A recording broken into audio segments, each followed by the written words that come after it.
There's something deeply unsettling about watching someone brilliant make the same catastrophic mistake over and over again. Maybe it's the CEO who keeps hiring the wrong people. Maybe it's the investor who falls for the same market traps. Or maybe it's you, wondering why you keep making choices you know you'll regret. Here's the uncomfortable truth. Intelligence doesn't protect you from your own mind's tricks. Today, we're going to dive into one of the most powerful mental traps that affects everyone, regardless of IQ or education. It's called anchoring bias. And once you understand how it works, you'll start seeing it everywhere. Let me start with a story. In the early 2000s, a major tech company was hiring a new vice president. They had two equally qualified candidates. The first candidate mentioned he was currently making $250,000 per year. The second candidate mentioned she was making $320,000. The hiring committee offered the first candidate $275,000 and the second candidate $350,000. Same job. Same value to the company, but a $75,000 difference. Why?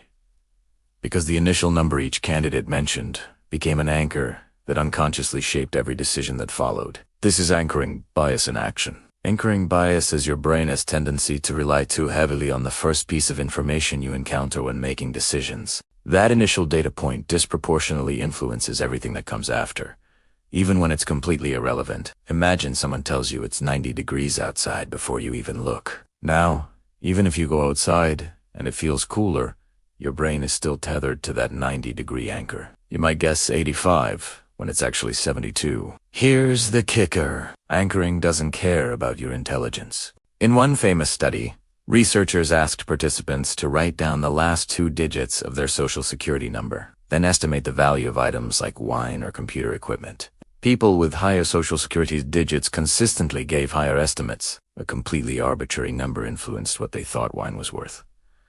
But why does this happen? Your brain represents about 2% of your body weight, but consumes 20% of your total energy. So your brain evolves shortcuts to make decisions faster with less mental effort. Anchoring is one of these shortcuts. When you face a judgment call, your brain grabs any available reference point as an anchor. Then, instead of analyzing everything from scratch, your brain makes adjustments from that anchor. The problem is, these adjustments are almost always insufficient. You don't move far enough away from the anchor.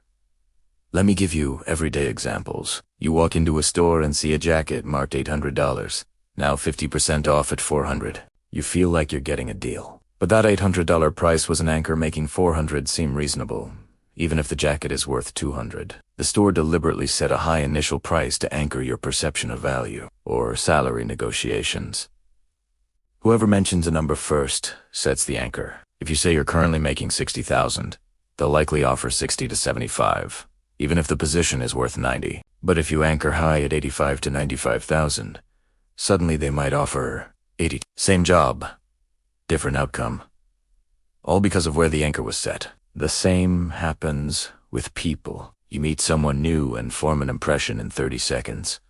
Expensive clothes, you anchor on wealth. Nervous, stutter, you anchor on incompetence. Everything afterward is filtered through that initial anchor, creating a cascade of biased judgments that feel completely accurate. This is how smart people keep making the same mistakes. They encounter an anchor early in their experience, and it becomes embedded in their mental model. Every decision afterward is unconsciously adjusted from that original anchor. The investor who saw tech stocks or anchors on high returns and keeps chasing the same risk profile. The manager who had one great hiring experience anchors on that method and keeps using it, even when it repeatedly fails.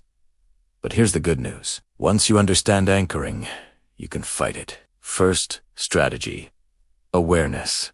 Before any significant decision, ask yourself, what was the first piece of information I encountered? Where did my initial impression come from? This simple act of questioning your reference points breaks the automatic pull of anchoring. Second, consider the opposite anchor. If someone offers you something for $5,000, don't just negotiate down. Imagine they had started at $1,000. Would you still think $4,000 is reasonable? This helps you realize how much the initial anchor controls your judgment. Third, seek multiple anchors from different sources. Research extensively. Find prices from competitors, different markets, different time periods. The more diverse anchors you have, the less any single one dominates your thinking. Fourth, Use pre-commitment strategies before entering a negotiation or making a purchase. Decide on your criteria independently of any anchors. If you're buying a car, decide beforehand you won't pay more than $25,000 based on research. Write it down. Now, when you encounter anchors, you have a predetermined standard. Here's a personal example. I was considering investing in a business. The owner asked for $2 million. That became my anchor. I started thinking about negotiating down to 1.8. Then I stopped and recognized what was happening. So I analyzed the business's cash flows and industry multiples independently. My analysis suggested it was worth around $1.2 million. If I hadn't caught the anchoring bias, I might have overpaid by hundreds of thousands. Anchoring doesn't just affect financial decisions. It shapes how you see yourself. Maybe early in your career, someone told you weren't management material. That became an anchor. Years later, you still don't apply for leadership roles or speak up in meetings. All because of an anchor set by someone who barely knew you. The most successful people constantly question their reference points. They actively look for ways they might be anchored and force themselves to consider alternative perspectives. They don't trust their first instinct. They dig deeper. This doesn't make them slower. It makes them more accurate. And that accuracy compounds into better outcomes and genuine wisdom. Here's one final exercise. Over the next week, keep a decision journal. Every time you make a choice involving an estimate or judgment, write down the first piece of information you encountered. What was your anchor? A week later, review your entries and ask, if the anchor had been different, would my decision have been different? You'll be shocked at how often the answer is yes. Here's the paradox. The smarter you are, the better you are at justifying why your anchored decision was actually rational. You construct elaborate arguments for why that initial reference point was right. This is motivated reasoning, and it traps intelligent people in cycles of repeated mistakes. So, what's the takeaway? Stop trusting your first instinct about value or worth. Recognize that your brain constantly looks for shortcuts.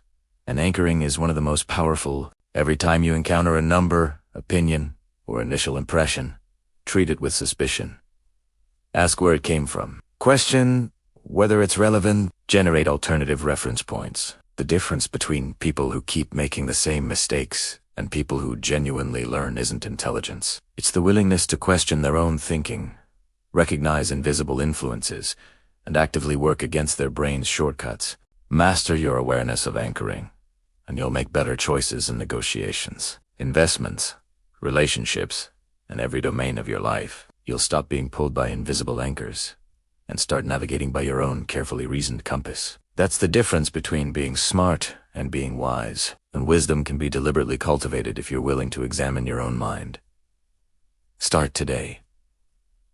Question your anchors, and watch how much clearer your decisions become. Cláudia é uma imposto automóvel e pode cometer erros. Por favor, verifique as respostas.